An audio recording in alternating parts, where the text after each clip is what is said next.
বন্ধুরা, সম্পূর্ণ পর্ব দেখতে চ্যানেলটি সাবস্ক্রাইব করুন। হরিপ্রসাদ বাবুর মৃত্যুর জন্য দায়ী শঙ্খ আর দুর্জয় সত্যিটা জানল উজ্জি। সম্পূর্ণ জানতে হলে দেখতে থাকো। গল্পের শুরুতেই দেখা যায় জ্যোতি ঘুমাচ্ছিল, আর ঠিক সেই মুহূর্তেই উঠে দেখে পাশে ঋষি নেই। ঋষি রীতিমতো রেডি হয়ে গেছে। তখনই উজ্জি বলে, এত সকাল সকাল আপনি কোথায় যাচ্ছেন? তখনই ঋষি বলে, আসলে আমাকে একটু বেরোতে হবে। অফিসার জিৎ ফোন করেছিল, বলল সেদিনকার আসানসোলে যে ব্লাস্টটা হয়েছিল সেটা কারা করেছিল এরকম কিছু জানতে পেরেছে, তাই আমাকে এক্ষুনি যেতে বলল। আর এটা শোনার পরে উচ্ছিত ভয় পেয়ে যায়, আর নানান বাহানায় ঋষিকে থেকে যেতে বলে, আর বলে আপনি একটু দাঁড়ান, আমি আপনার জন্য একটু চা করে আনি। কিন্তু ঋষি বলে, না জ্যোতি, এখন আমি কিচ্ছু খাবো না। অনেক বড় একটা সত্যি জানতে চলেছি, এখন আমার আর অপেক্ষার তর সইছে না। মনে হচ্ছে কখন যাব আর সত্যি কথাটা খুঁজে বার করব।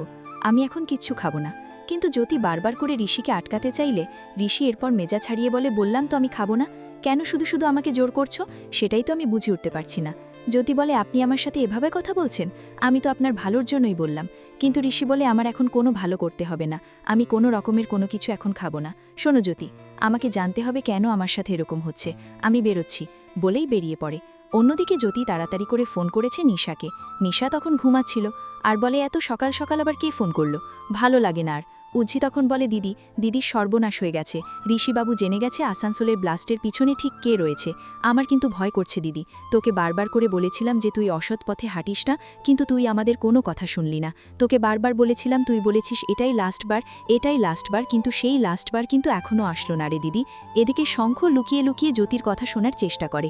তখন উজ্জি বলে, দেখ দিদি, এবার যদি তুই ধরা পড়িস না, সব প্ল্যান ভেস্তে যাবে, কিচ্ছু আর ঠিক থাকবে না, কারণ তোকে এবারে সবাই অ্যারেস্ট করবেই। এরপর উজ্জির কথা শুনে তখন নেশা বলে, এই শোন, তোকে কি তোর কি মনে হয় যে আমি এত বোকা? আমি বলছি তো কেউ আমাকে ধরতে পারবে না, আমি সমস্ত রাস্তা বন্ধ করে দিয়েছি। এর মধ্যে দেখা যায় যে শঙ্খু ভাবে কার সাথে কথা বলছে। এইভাবে যদি এভাবে তো কখনো কারোর সাথে কথা বলে না, কেমন যেন একটু সন্দেহ হচ্ছে। এর মধ্যে অফিসার জিৎ বসু দুজন গুন্ডাকে বেধরফ মারতে শুরু করে, আর বলে, বল সেদিনকার বোমাটা কে কিনেছিল? চুপ করে থাকবি না, আমার উত্তরটা চাই। এরপরেই সেই গুন্ডাগুলো বলে, বিশ্বাস করুন স্যার, আমরা ওনাকে চিনি না, শুধু দুজন এসেছিল, আমরা শুধু মালটা দিয়ে দিয়েছিলাম, এর থেকে বেশি কিছু আর জানি না।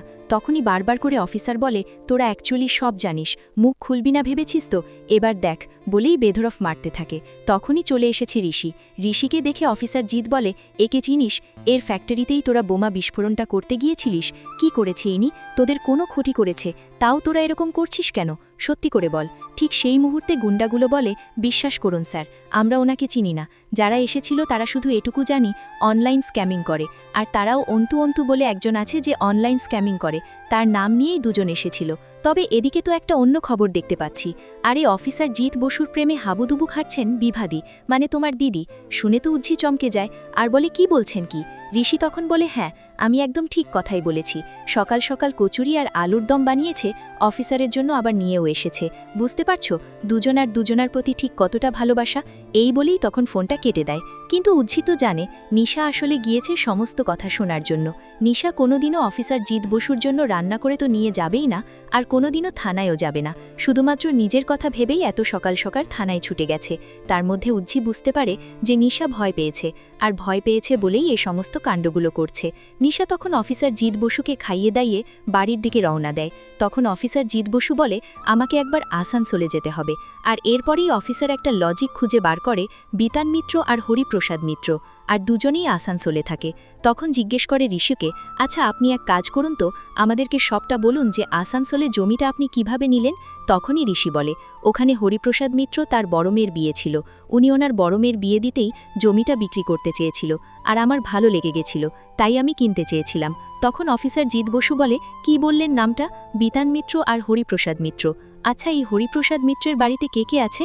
তখন ঋষি বলে, তেমনভাবে তো জানি না, তবে শুনেছিলাম ওনার 2 মেয়ে, ওনার স্ত্রী অনেকদিন আগেই মারা গেছে, আর উনি।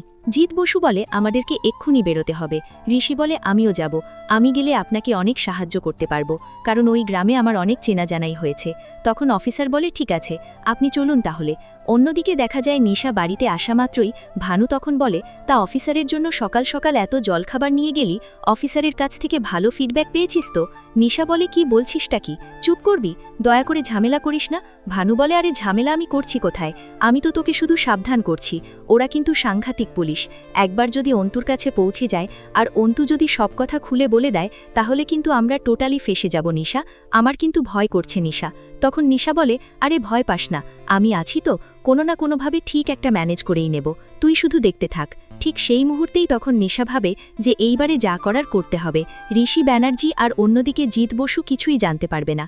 তারপর দেখা যায় যে অফিসার আর ঋষি দুজন মিলেই তন্ন করে আসানসোলে গিয়ে অনেক কিছু খোঁজার চেষ্টা করে, জানার চেষ্টা করে, কিন্তু নিশা এমনভাবে সবকিছু করে রেখেছে জানতে পারে না। তার মধ্যেই শঙ্খ আর দুর্জয় ভয় পেয়ে যায়। শঙ্খ তখন ভাবে আসানসোলের কেসটা যদি সামনে আসে তাহলে তো সব শেষ হয়ে যাবে। এরপর বলতে বলতে দুর্জয় বলে, আমরা বলে দেব যে আমরা টাকাটা পুরো ক্যাশে পেমেন্ট করে দিয়েছিলাম, তাহলে এত ঝামেলা হচ্ছে কেন। কিন্তু উজ্জি খুব ভালো মতন জানে কোনো টাকা পেমেন্ট করেইনি এই শঙ্খ আর দুর্জয়। বুঝতে পেরে যায় ঋষিবাবু কিছুই জানেই না, হরিপ্রসাদ বাবুর মৃত্যুর পেছনে রয়েছে এই শঙ্খ আর দুর্জয়।